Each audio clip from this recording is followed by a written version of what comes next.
always appreciate it when you guys tune in and stop by. Today, you guys, we're going to be talking about the power of starting scared. And that is the word of encouragement for today. So be sure to like, comment, subscribe, and send it and share it out to anybody that you feel may need it. You'll have to excuse me because my voice is a little messed up, but I'm still going to work to push it out. All right, so we're going to start with the theme of November. If you guys are new here and if you haven't heard in some of my shorts, November's theme for Tiffany Chanel Speaks is faith in motion and taking the first step. This is one of those moments. I'm going to tell you right now, this is one of those moments. So we're going to start with the scripture that'll be the base of what we'll talk about and what I share for points today.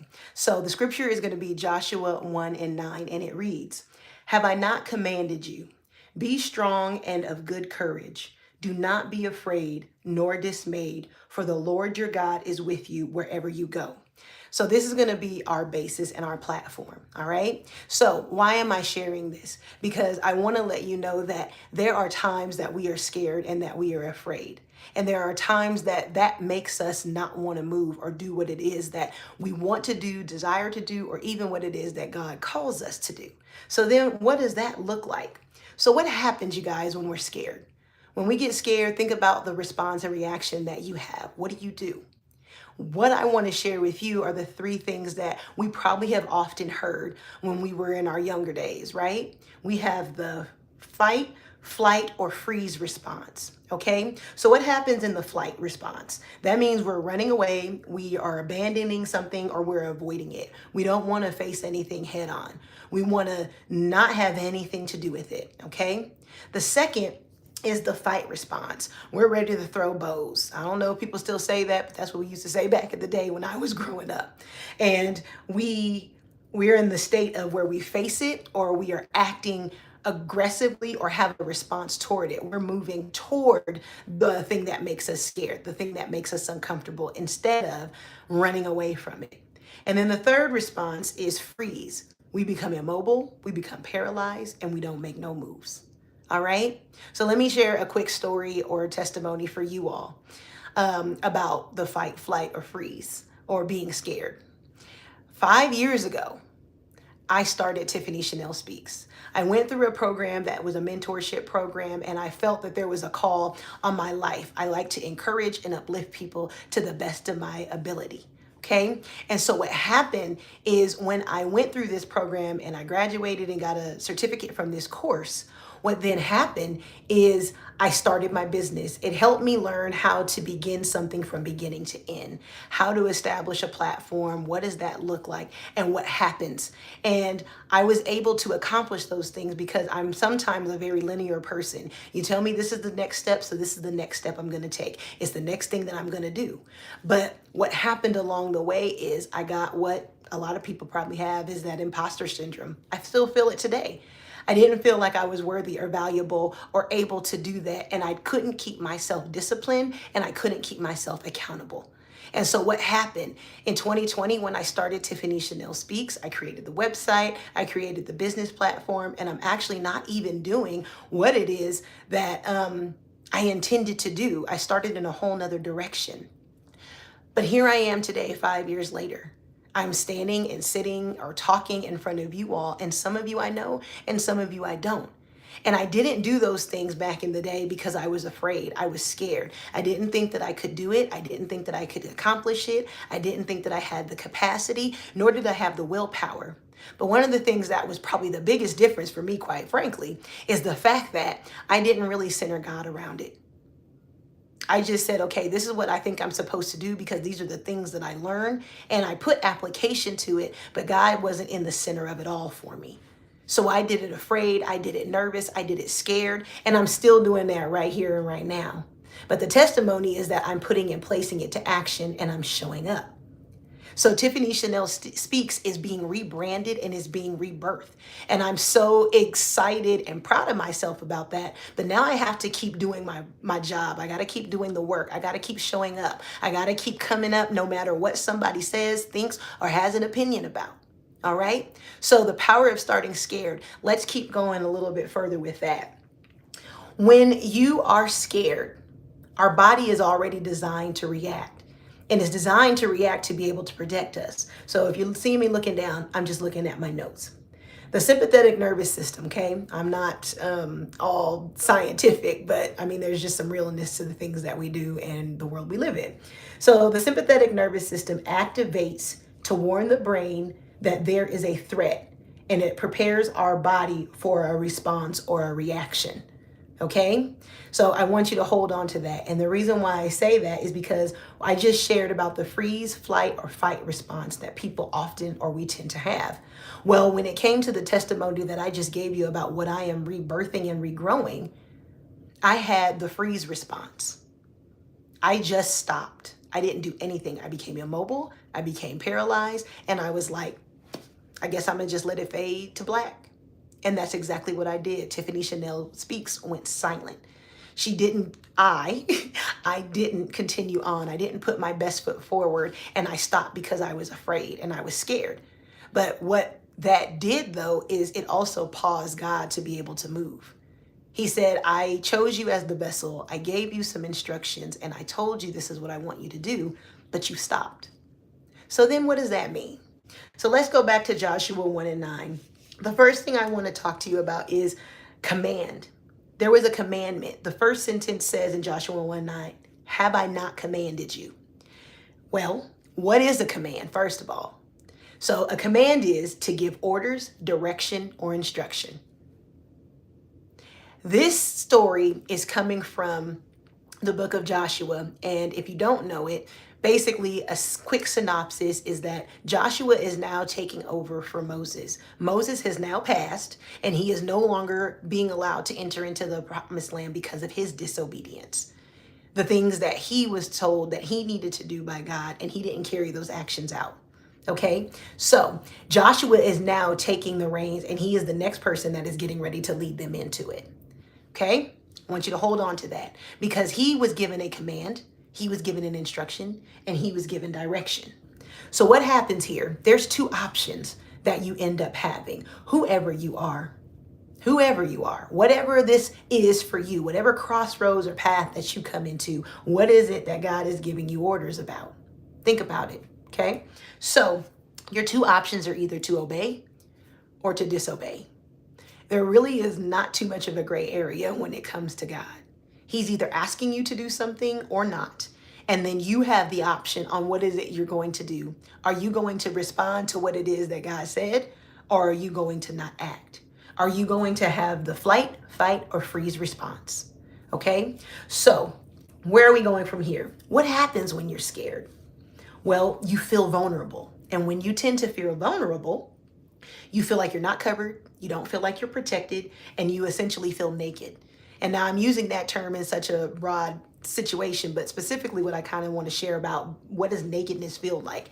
You're all out there in the open, and nobody really likes that. I mean, genuinely, nobody really likes that. You feel like you have to have a facade. You want something to shield and cover and protect you. And that's exactly who and what God is. And we have to remember that. We have this thing, what I like to call, and what I've actually heard, PMJ, if you guys haven't heard of him, he's awesome. We get spiritual amnesia. We forget about the things that God has done for us. We forget about the things that we've gone through and how we came out on the other side, even though it didn't feel comfortable, like at all or whatsoever. But what am I saying with this? It's because when we're vulnerable, when we are vulnerable, that is exactly where the enemy preys on. He preys on our weaknesses. He preys on your struggles. He preys on your challenges. He preys on the circumstances that you are having difficulty or challenges going through and our insecurities. And then his job, as he wants to do, is he wants to magnify the negative. He magnifies the negative. And that's exactly the opposite. He wants you to feel guilt, shame, hurt, and doubt and worry. The scripture also says in there that we're pulling from is that he doesn't want you to be dismayed. Dismayed are those very things, those worries, those doubts, those anxieties, those things that come up against you. And then it makes your thoughts start going all over the place. Like, am I really valuable? Am I really worthy? Can I really do it? Is this really what God said? That's exactly what happened to Eve in the garden. He worded it in such a way to make you think otherwise when you already know the word that God spoke to you. So he comes to seek to whom he can devour and who he can destroy. And he wants you to be confused. He wants you to question. He wants you to doubt. He wants you to worry. But God said that's not what he wants you to do. okay? When he wants you to fully trust in him. So let's keep going about the power of, starting scared.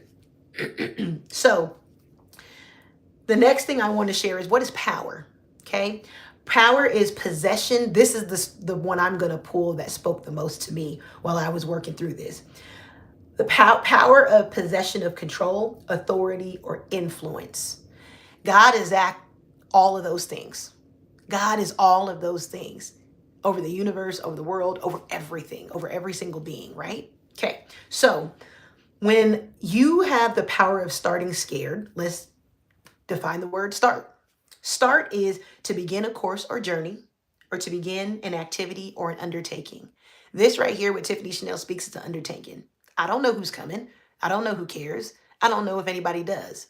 But I can't worry about that, because I have to be more worried about what it is that God has asked me to do and to be obedient. Where are you with that walk? Where are you with that journey? What does that mean for you? And everybody's looks different. I'm not going to tell you that I'm not scared and I'm not afraid. I'm not going to tell you that I might not think about what people have to say about it or what their opinion or thought is. But if I allow that to override me and overtake me, then I am going to go under and I'm going to falter, and I'm not going to continue to be as graceful as I possibly can be in doing what it is that God's called me to do. So these are the three things that I want you guys to take away when it comes to the power of starting scared and what that means. The first thing that I want to share about is, where is the power? And what does that look like? The first is, when you start things scared, okay? When you start things scared, you are serving the enemy notice that I won't believe the lies that I can't do it. I won't believe the lies that I can't do it. Because what happens there? Earlier, I mentioned that when you get a command, there are two directions that you can go, because there's really not too much gray or black and white when it comes to God. It's either you obey or you disobey. So what happens when you obey? What happens? Well, I'm going to give you three things that happen. You are activating faith, you are activating trust, and you are activating courage. So then what does that mean on the inverse? Then what happens when you are disobedient, when you don't move? Okay, well, you are magnifying, you are helping the enemy magnify fear, anxiety, and doubt. Okay, which one do you want to magnify? Now, I'm not going to tell you that it's always easy, but one of them is going to take precedence over the other. Something is going to be magnified more. It's not going to be an in-between, just point blank, period. All right. So the second thing I want to let you know is that when you start scared, where is the power? Heaven begins to open and move on your behalf because they see your faith in action. Heaven is moving because you're moving. And which direction are you moving? Are you stagnant in the sense of, because when you make a decision to not do something or not go and do what God's asked you to do, you're being stagnant. God can do whatever he wants, whenever he wants, however he wants, but he wants you to partake. He wants you to be a part of it. He wants you to be in the mix, because he wants to use you as that vessel, even though it's uncomfortable. Okay. All right. So the third thing is, I want to let you know, is, where is the power? Well, the third is, power is in the authority in your action to dare to trust in the power of God. Those are the three things that I was expressing just before. When you choose, when you decide to obey, you are activating faith, trust, and courage. Courage is moving in spite of fear. If you didn't catch one of my shorts, and if I can get it out the right way, the way that or share it the way that I shared it yesterday, is that courage isn't with the lack of confidence. Having the courage doesn't eliminate confidence, it creates it. You have to have the courage to do the things that you're afraid to do. That's where people talk about like risk and rewards. There's a lot of people in the financial world that do those things when it comes to like stocks and investments. There's a risk that you have to take in order to get the reward at the end. But you don't know what it's going to look like. Another way that I want to share it is back in the day or a while ago, before my husband and I actually had gotten married, we were attending a church and the pastor was speaking about something, about a contract. He was talking about a contract. I don't remember exactly what the sermon was about, but he said that God gives us a blank contract and then he asks us to sign on the dotted line. Well, in the real world, in the way that we maneuver, that is not what you do. You need to read your stuff first before you make a decision on if you're going to sign on the dotted line. God is backwards in that sense, or at least works differently, I should say, not backwards, differently, because he moves in a lot of different principles, but they're usually pretty specific and pretty clear. Sign on the dotted line, and I'm going to fill in what this contract entails and what your role and responsibilities are and your obligation to me. How many people are going to sign something like that? Not in your natural right mind, no. But if we have faith, because we are a spirit being, we are not just natural and physical, we're going to like, oh Lord, what in the world did I just sign up for? We've signed up to trust and believe in our Creator. We've signed up to trust and believe in who God says we are. And we are trusting and believing that you're going to continue to tell us what is our next every step of the way. All right? The power of starting scared. I know it might seem uncomfortable. I'm telling you right here, right now. I mean, I am. Because I don't know where it's going. But I know that if God is at the center of it, then I'm going to be okay. I'm going to have moments where I'm uncomfortable or I'm unsure and I'm not quite certain about what's to happen or what's to come. But if I show up, I know that God is going to show out. If and when I show up, I know that God is going to show out. So that is what I wanted to share with you guys today about the power of starting scared. God sets things into motion, and your obedience to that is going to open up the windows of heaven. It's going to open up doors for you. It's going to open up opportunities that you didn't even know were there. And you still have to have discernment to weigh in on what that looks like for you. But at the end of the day, your obedience is what is the key that is going to unlock what it is that God has for you. And I don't know if you are anything like me, not to say that you have to be, right? Because there was a joke with that. Like, well, when people say, if I were you, I wouldn't. Well, you're not me. I'm me and you're you, and you're telling me what you would do. And so it may not roll and play out that way.